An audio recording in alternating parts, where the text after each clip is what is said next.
Good day, folks. This is Greg Judy at Green Pastures Farm. All I can say this morning is it's the 1st of November. We're grazing winter stockpile. This is our bull mob, and they're pretty happy in here. I just gave them a little strip. It's about 40 feet wide, 200 feet long, and they are absolutely churning and burning through this beautiful stockpile. Compliments of grazing management. We didn't use the Columbus method. Those of you all new to the channel, I'll explain what the Columbus method is. The Columbus method is basically where you turn your cows out in the spring and you discover them in the fall. So they call that set stocking. You give them the whole farm, and you don't move them for the whole year. Just let them graze it until it's gone. And when it's gone, then you feed hay. And folks, I even hate to admit it, but that was me. That's what I did when I first got into cattle and grazing. Well, I wasn't focused on grazing. I don't know what I was doing, but I was pretty good at losing money with beef cattle, I'll tell you that. So, you got to use some management, you got to use rest, you got to rotate your animals, you need to be moving them, and that does take some management. And I hear this all the time. People will say, but Greg, I don't have time. I got to go bale hay. You know, I'm baling hay and I just don't have time. Put that post in. I don't have time. I don't have time to be moving these animals. And I tell them, I said, as long as you're focused on baling hay, you're always going to be baling hay. You're going to have to bale hay because you're not going to have any grass because you're in that stupid hay field all the time. You ought to be out moving that wire, moving them animals. Then you wouldn't have to bale as much hay. Or maybe you could just go buy your hay. You know, that's what we do. We just buy it. There's people that bale it, and we're more than happy to buy it because they have better machinery than I do. And you know, to buy the machinery to put up hay right, you're going to have a pretty good investment in that. I mean, you can buy a pretty junky old machinery and probably get by, but you're going to be working on it a lot. And if you're a good mechanic and you like working on machinery and busting your knuckles and do that kind of thing, go for it. But that's not the ideal measurement of quality of life for me. I don't like working on that stuff. And I baled hay. Well, that's what I did in junior high and high school in the summers. That's how you know, when you didn't have your license yet, you could get a job with a farmer, and that's all you did all summer, just bale hay. And let me tell you what, I spent 14, 15 hours a day doing it 7 days a week. I got my fill of it. I don't ever want to do it again. You might say I got burned out on it, but where I'm going with that, folks, is if you use management and move your animals. Folks, this is November 1st. We had a hard frost last night. Matter of fact, where the sun's not at, there's still frost right there. Excuse me. But look at the green. The frost was taken off by the sun, and now I got green. And it'll be this way all winter long. This is fescue. Kentucky 31 Endophyte Infected Fescue. The stuff that most of your universities will tell you to spray it. You know, you got to kill this stuff. And then they want you to plant the novel Endophyte, which is a different brand of fescue. It doesn't have the toxins in it. And folks, our farm, the whole Midwest is covered with this stuff. And so you can literally go broke just trying to kill it. And my question is, when you spray your farm and kill it, oh, and you got to go back in the fall and spray it again because you won't get it all. It'll come back.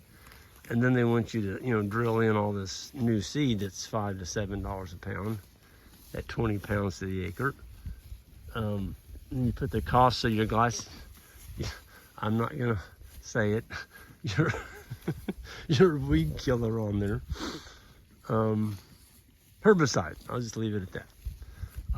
Now you put another, $80 to $100 an acre or whatever, because you got to do it twice. What are your animals supposed to eat all that time? They left that out. So they say the cost per acre to take this fescue out and put in the novel endophyte, somebody came up with a figure. It's like, $300 an acre. Well, I've got a good friend, and he's pretty sharp, and he did the math on it.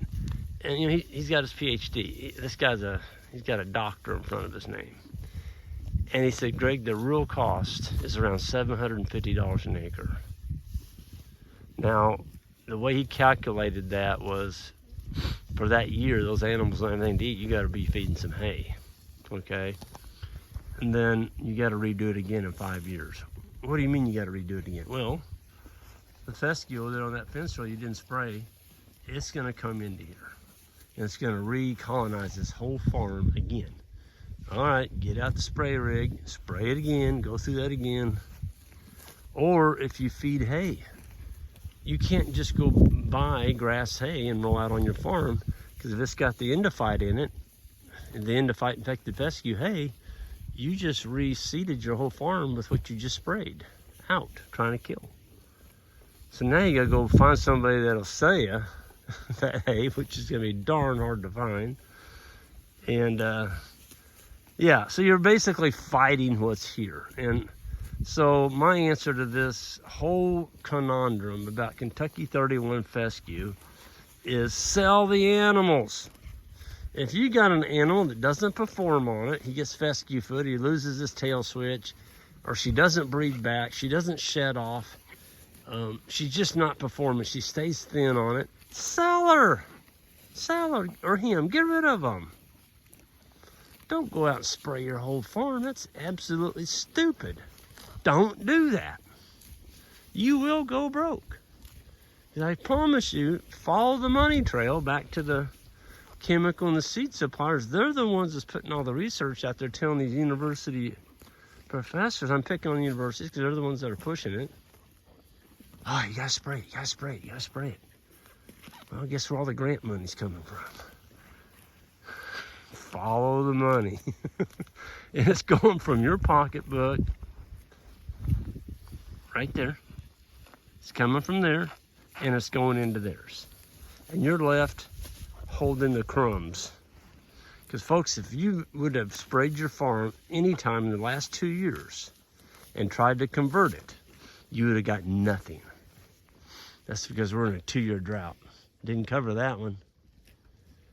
So you go out there and you spray your whole farm, you got it bare now, and then you don't get any rain after you seed.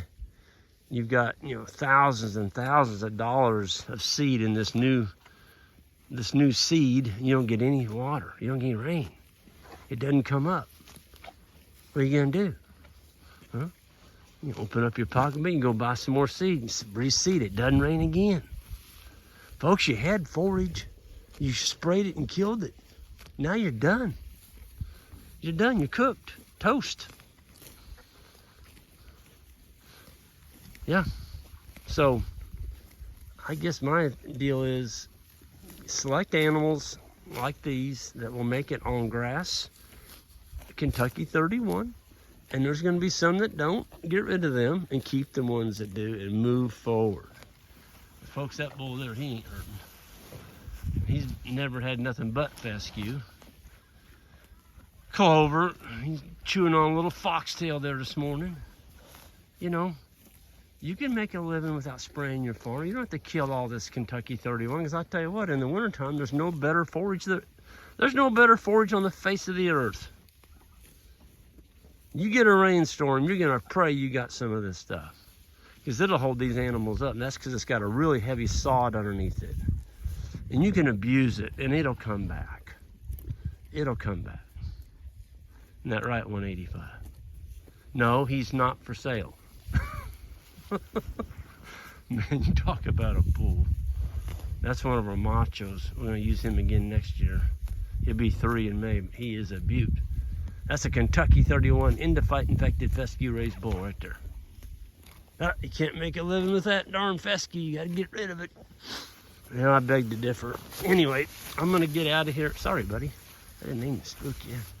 I'm gonna get out of here.